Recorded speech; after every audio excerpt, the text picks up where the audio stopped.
With the 2022-2023 NBA season being behind us, with the Denver Nuggets winning the championship, and now the 2023-2024 season rapidly approaching, I thought it was about time, I made like a list, like a top 50 list or something of that nature. I don't know, I just thought it would be fun to do some type of list like this. At the end of the day, there are a lot of different ways people can rank these players and how they rank them. But at the end of the day, this is my list, this is my criteria, it's my opinion.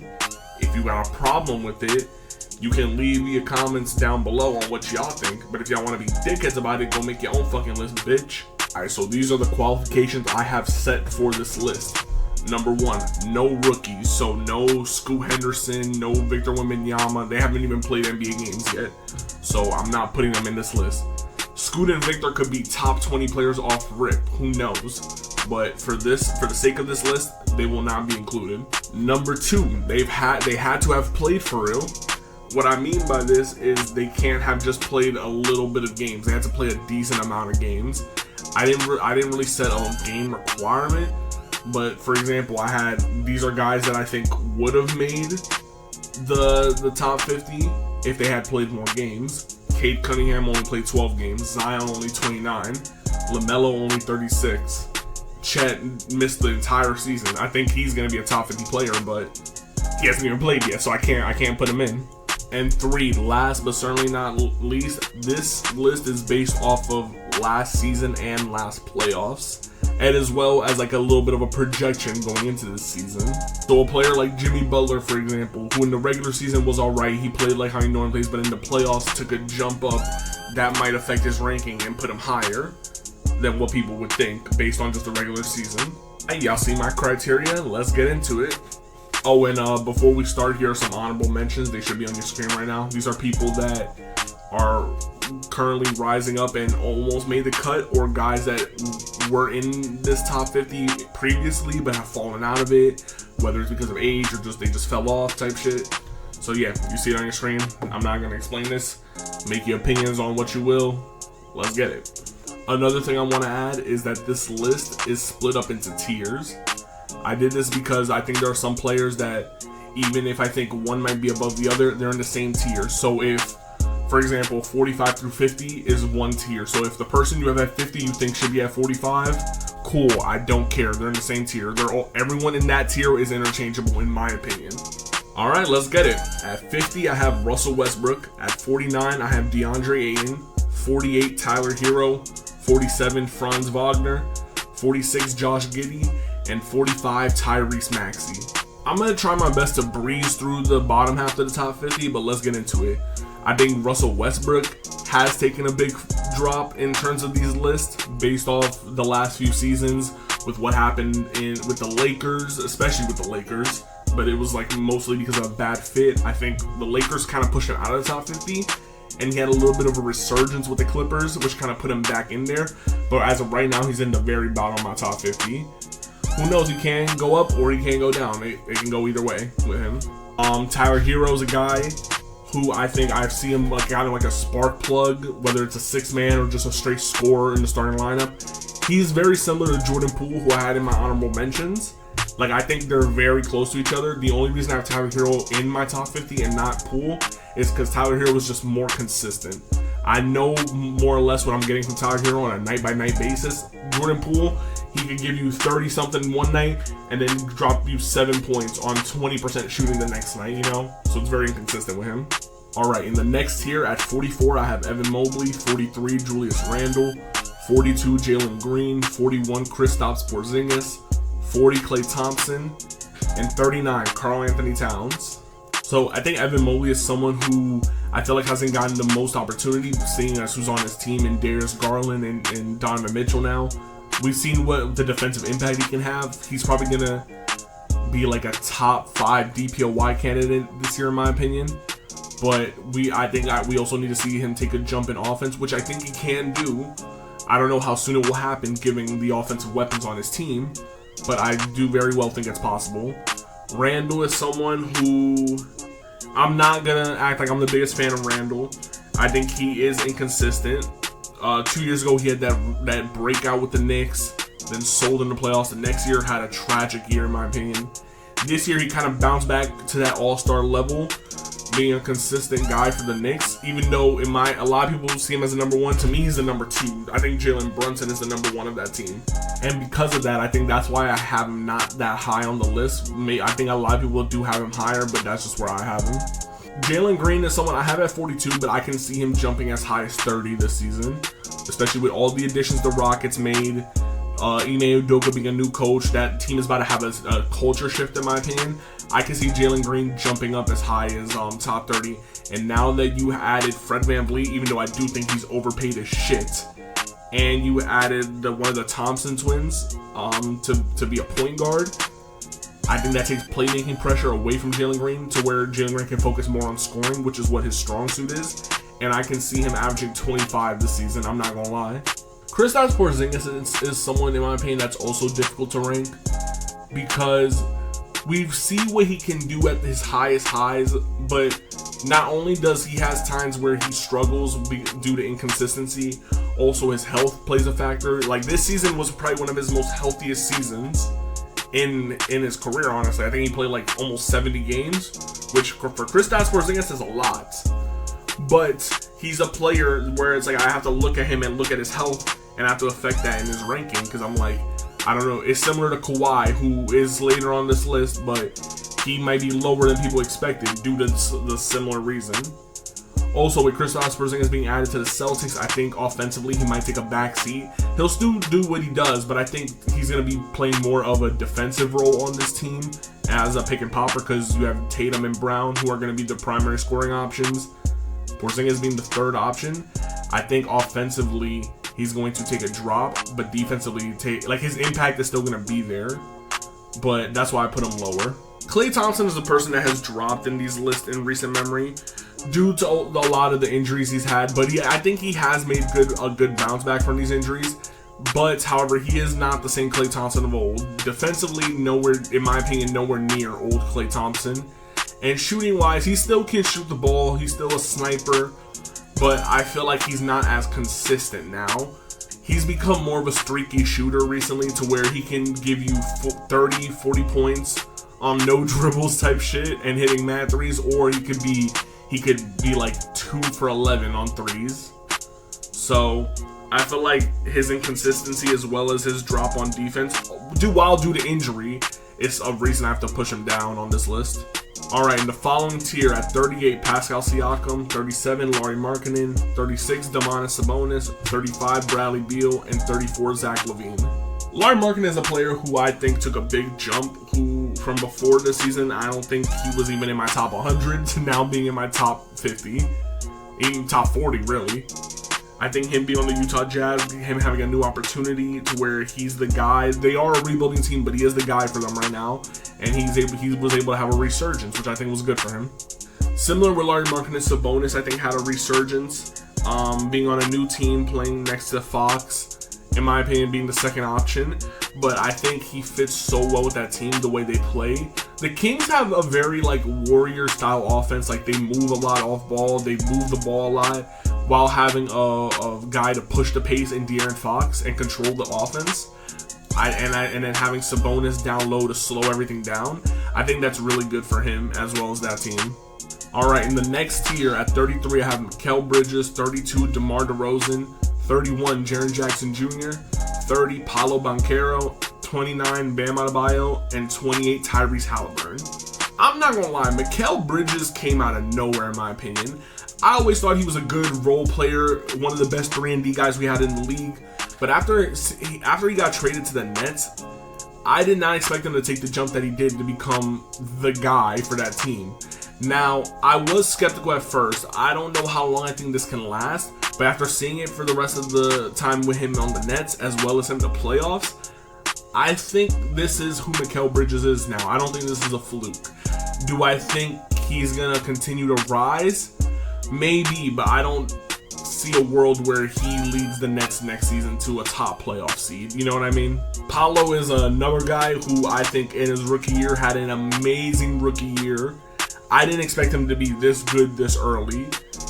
I think the Magic got a cornerstone piece with him. I think Paolo could be a star in this league, a top 15 player in my opinion. And yeah, we'll see, bruh. Tyrese Halliburton, in my opinion, might be one of the most underrated players in this league. A guy that averages 20 and 10 on 40% from 3 with one of the best assist to turnover ratios in the league. I think Tyrese Halliburton is like the best prototypical point guard in the NBA right now.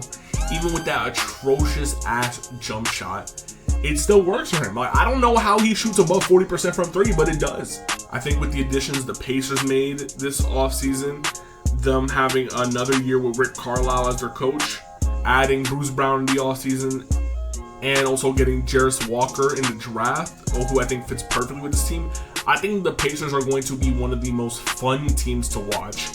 And I genuinely think they can make a playoff push. I think they will be a top 6 seed in the East this season. That might be a hot take, but fuck it. We hot taking in this bitch. Alright, I feel like from this next tier forward is where this shit starts to get very controversial, in my opinion. At 27, I have James Harden, 26, Brandon Ingram, 25, Trae Young, 24, Darius Garland, 23, De'Aaron Fox, 22, Anthony Edwards, 21, Jalen Brunson, and 20, Jamal Murray.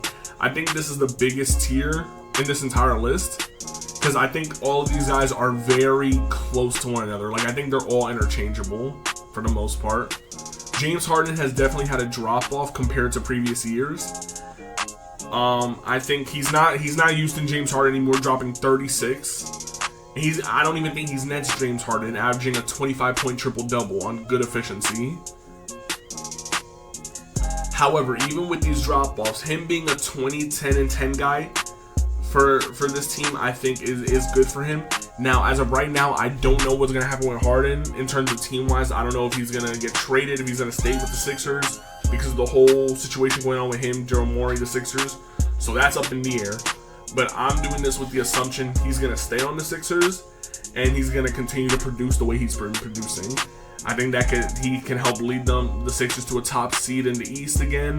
I don't see it having much playoff success knowing how James Harden is the playoffs and Joel Embiid for that matter. Trae Young is someone who's very difficult to rank because just last season or 2 seasons ago he was averaging 30 and 10 on good efficiency. And even this season he had something similar. However, his efficiency was so bad this season. Not only that, you already have his defense, which is against him, with him being one of the worst defenders in the league due to his size. So I feel like it's hard to put him any higher than this, even though he averaged like 29 and 11. Darius Garland is another player on this list who, similar to Tyrese Halliburton, I feel like is very underrated. Him being a 24 and 10 guy, good efficiency. He also has a very good assist to turnover ratio. I think being next to someone like Donovan Mitchell does help him in the sense where he can focus more on playmaking and stuff because Donovan Mitchell handles most of the scoring. Even though Darius Garland can score, give you 20, 24 points a game, I think he is going to take another jump this season. Maybe not in points, but I think his efficiency is going to go up even more this season as well as his assists. I could see a world where he averages 11, 12 assists on good assist to turnover ratio. And I see the Cavs honestly being maybe a top 4 seed in the East. De'Aaron Fox is someone that took a big jump this season, going from bottom half of the top 50 to now, in my opinion, being a top 25 player. We saw shades of this not last season, but 2 seasons ago from him. And then he kind of took a drop off, but now I feel like he's back to that all-star caliber form. And especially, he took a jump in terms of his shooting. He's a player where it's like, when we think of guys like him, we think of like Ja Morant, Russell Westbrook, them really quick athletic point guards. But he is someone that's like, he has been improving his game every season, not only from a playmaking standpoint, but especially from a shooting standpoint, becoming a respectable shooter. And I don't know what happened to him. This man took some clutch gene or some shit, being the most clutch player in the league this season statistically. I don't know what happened, but he just locked in and said, I'm him. Anthony Edwards is someone that I think by the end of next season is going to be in the top 15. I think he is going to take a big jump. With him, I think he's going to become the alpha on the Timberwolves. I feel like before, not saying that Cat was a clear-cut alpha, but it was a debate between who was the better player. I think Anthony Edwards always had the better potential since they drafted him, but I feel like this is the season we start to see it in fruition of him take over and be the guy for that team. And I'm not gonna lie, we're seeing shades of it right now in the FIBA World Cup right now, because he is going crazy. Same with number 21 on the list is Jalen Brunson. After signing with the Knicks, Jalen Brunson took a big jump in my opinion. We saw glimpses of what he was capable of in the playoffs in his last year in Dallas, and then signing with the Knicks. A lot of people thought it was a bad move for the Knicks to pay him the amount of money they did, but honestly, they got him for a steal in my opinion. You're getting a top 25 player, all-star player for about under 25 mil a year. The way players are getting paid now, that's a steal. I think he's going to continue to rise, becoming one of the best guards in this league. And he's going to be the guy for the Knicks. Will it lead to playoff success? Probably not. But it's good that the Knicks got their point guard after so many fucking years, bruh. At 20, we got Jamal Murray, who I think Jamal Murray was a little difficult to rank, because seeing how he just won a chip, how he played out of his mind. But I feel like, I don't know if this is recency bias or if it's genuinely correct where I have him ranked. So I tried to be fair. Because part of me wanted to put him higher, but I also didn't want to feel like it was recency bias. So I feel like 20 is a good spot for him right now. But I think he continued to grow and stuff. Being next to Nikola Jokic, obviously just winning a championship. Jokic doing what he does, but then having Jamal Murray there dropping 25 to 30 something points a game next to Jokic. You can't focus on Jokic, OD, not only because Jokic is passing, but he's passing to another fucking elite scorer on the team. So, and it is a little surprising how well Jamal Murray has bounced back from his injury. Right, in the next tier at 19, I got Paul George. 18, I got Kyrie Irving. 17, Jaylen Brown. 16, Donovan Mitchell. And 15, Ja Morant. I feel like out of all the tiers, this might have been one of the hardest tiers to rank, because I feel like all these players are interchangeable. You can have Paul George, who's at 19, all the way up as high as 15, and vice versa. I think Paul George has shown that at where he is right now in his career, being one of the better second options in the league, being an elite scorer, maybe not the elite defender he used to be, but still being a good defender on good efficiency, and basically having an all-around game at this point. Similar with Kyrie Irving, I have Kyrie Irving slightly above Paul George, just for the simple fact that he does similar things to Paul George as a second option. Maybe not as well defensively, but I feel like Kyrie has been a better offensive player as a second option this past season than Paul George. That's why I have him higher. And then higher than him, Jaylen Brown being just as good offensively as Kyrie Irving as a second option. Maybe not in terms of looks wise, but in terms of production, as well as being a good defender, even though it has taken a drop this past season compared to what it was in the past. But him still being a good defender, I think, helps keep him above Kyrie and Paul George right now. And last but not least, Ja Morant. So I think Ja's interesting, especially because he's going to miss the first 25 games this season because bro flashed a blicky and stuff. But I think we all know what Ja is. Ja's like a 25-10 guy, very athletic and quick. I hope, for the love of God, this man starts landing better, because every time this man go up for a high-ass dunk, I be thinking he about to break something the way he lands. And also, this man be trying to poster anybody and everybody, bro. I can't wait for when the Grizzlies play against Victor Wembanyama and Ja's there. He is going to try to dunk the shit out of him and either get one of the best dunks of the year or fail, or want to have one of the best fails, honestly, because this man be having the best fails too. Goddamn. Alright, next up we have a very small tier at 14, Kawhi Leonard, 13, Jimmy Butler, and 12, SGA. So Kawhi Leonard is a player who is difficult to rank. He played enough games to qualify for this list, really, but I feel like with his inconsistency in terms of him being healthy, you don't know when he's going to play or not. That does affect him. I feel like when he does play and when he's playing consistent, he's arguably a top 7 player. Like, he would be in this pink tier or higher. But due to that fact, there are other players in my opinion, I just got to put above them because they can provide similar levels of production while being there more consistently. 13, we got Jimmy Butler. Jimmy Butler, you know how a few times in this video I've said this player is hard to rank? Jimmy Butler is the most difficult person to rank in the NBA, in my opinion. Because like I said, I do my list off of regular season, playoffs, and my projection for the next season. Bro, regular season, this man plays like a mid-20s to 30 player in this list. Playoffs come, bro is a top 10 player. And I bet you when this regular season comes again, he's going to start chilling again and be like a 20 to 30 player again. It's so difficult to rank him. Like, I know what he's capable of, but then we start watching him play, and he's not going to play that level in the regular season. We got to wait to see him turn up to that level consistently in the playoffs. Even then, I have him at 13 because even though he did turn up, he didn't turn up as well as he has in previous years in the playoffs. Part of that due to the fact that, yes, he did get injured in the Knicks series, I'm pretty sure, something with his ankle. So that hindered him for the rest of the playoffs.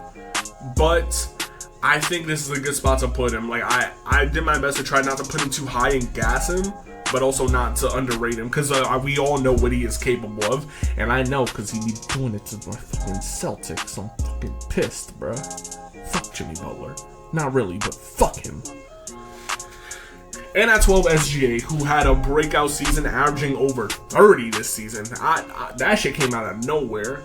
I feel like SGA was a player that was very underrated, and now he's starting to get properly rated, but even to the point where he's starting to get overrated a bit, because I've been seeing things like with him being a top 5 player. I ain't gonna go there yet, but he has taken a big jump in his offense, defense, and I think now with the Thunder, you're getting Chet Holmgren back healthy.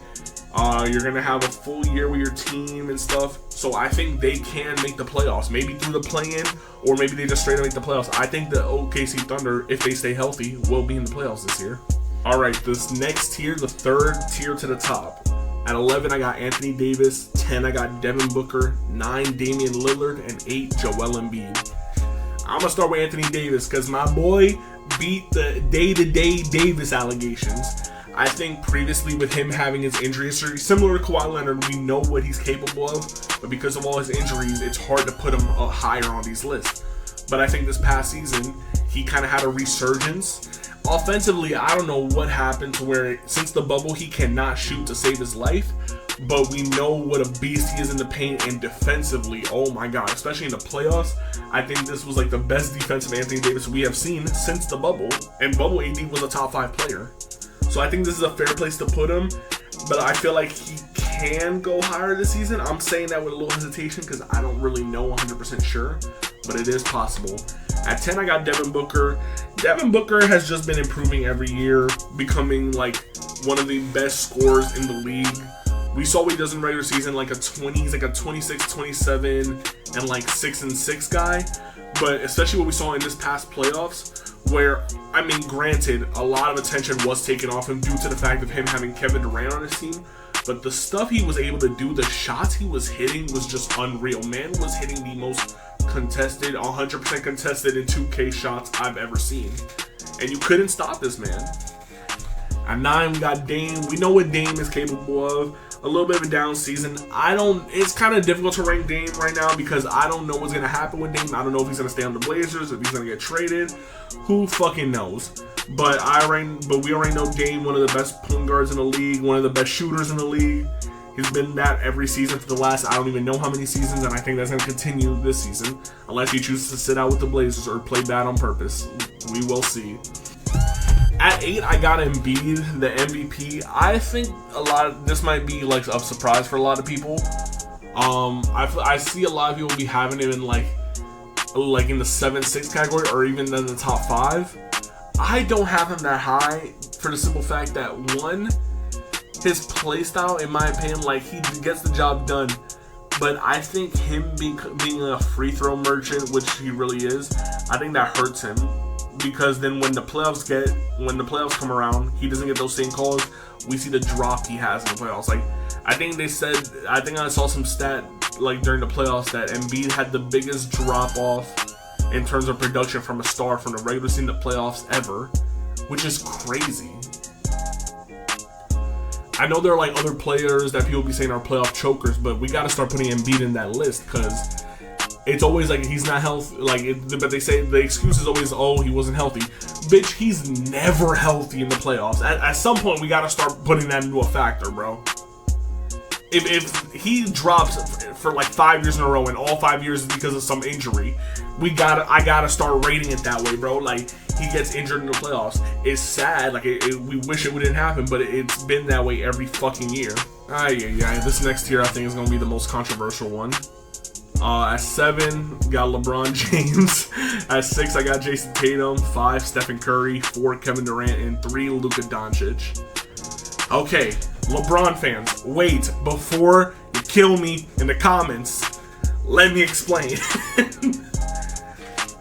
I think LeBron, obviously he's getting up there in age. He's still a top 10 player. He's still one of the best players in the world. But at this point in his career, I don't think I can put him as a top 5 player right now.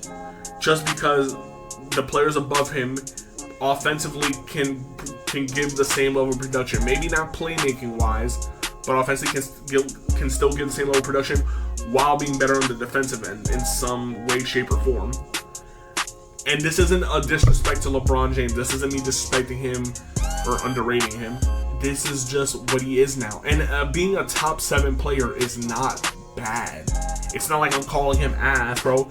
This doesn't affect his fucking GOAT debate. But I don't know. Let me know what y'all think about that. At 6, I got Jason Tatum.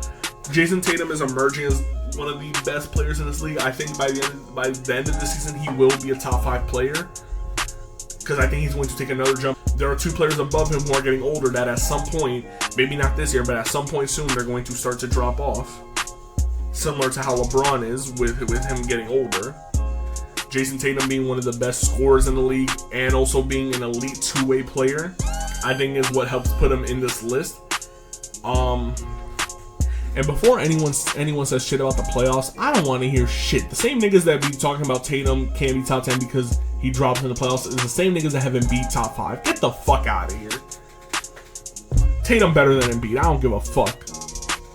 At 5, Stephen Curry. Stephen Curry is very difficult to rank, in my opinion, in this like top, because obviously he's like in his top 7 range. But part of me, like when I was first making this list, there was a version of this list that I had him at 3, and then there was a version that I had him all the way at 6 or 7. I feel like he's difficult to rank, but I feel like offensively he's just a step above Tatum right now, and I think him and LeBron are similar. But I think what Curry brings right now, Curry is more consistent. Like, you know what you're getting from Curry every night on a night-by-night basis. Yeah, I feel like there's no wrong answer with these players. At 4, Kevin Durant, still one of the best scorers in the world. Very efficient. Had a good playoffs. I don't know why people were saying he had a bad playoffs. Bro averaged 29, 8, and 6 on 48, 37 splits. I don't know how that's bad in the playoffs. He might have had like a game or 2, but like to say he had a bad playoffs is crazy. And at 3, the wonder child, Luka Doncic. Luka Doncic, I feel like, I don't know if this is bad to say, but I feel like Luka's already starting to hit his peak. Where it's like, it's not that like he's like not gonna get better, but I feel like he's already at a point where it's like, how does he get better? At least production wise, like he already averages like 30, 10, and 10 for like the last 2 seasons. I don't really see him going higher than that. I mean, there's obviously stuff he can improve with his defense, efficiency, turnovers. Oh my god, definitely his turnovers. But I think Luka has shown he is a top player in this league. I feel like he could be even higher if he had more playoff success. But we'll see this season. Him and Kyrie, they'll have a full year under their belt. Team redone around them. I think they're going to be a good playoff team, and who knows, they'll probably make noise. Now, this last tier, top tier, it should be no debate who these last 2 are. At 2, I got Giannis, and at 1, Nikola Jokic, the Joker. You know, and we all know what we get from Giannis. The Bucks did go out sad this playoffs, but we all know what Giannis is. He got hurt. If he doesn't get hurt, who knows? That series may go differently. Maybe it's the same result, but more games. Who fucking knows? But we know Giannis, amazing player, one of the better defenders in the league. Can give you 30, 10, and 6 on great efficiency. Obviously, his shooting is still not there, but honestly, at this point, he don't even need it for real because we see what he can do. And at 1, Nikola Jokic, probably the most all-around player in this league, can literally do everything. Like, you can't guard him offensively because he'll do everything in the post, hit these bullshit-ass threes over you. And even if you do want to send help and double team him, stop him from scoring, one of the best playmakers in this league. He's starting to become one of the best playmakers of all time, in my opinion. I'm not going to say he's the best. I'm not going to put him like mad up there, but he is like a top 10 playmaker, in my opinion, ever. And for him being a big man, that's crazy. But yeah, bro, this is my top 50. Let me know what y'all think. At the end of the day, this is my list, my opinion. If your opinion is different, let me know. Or if you genuinely hate my guts for this list, nigga, eat a dick, bro. Make your own list then. If you really hate it, make your own. Post that shit. I dare you. But yeah, this upcoming season is going to be a grind. I'm gonna do my best to post as much NBA content as well as gaming content, but as much NBA content as I can. Hope y'all look forward to that. And let me know what y'all think. I'm out.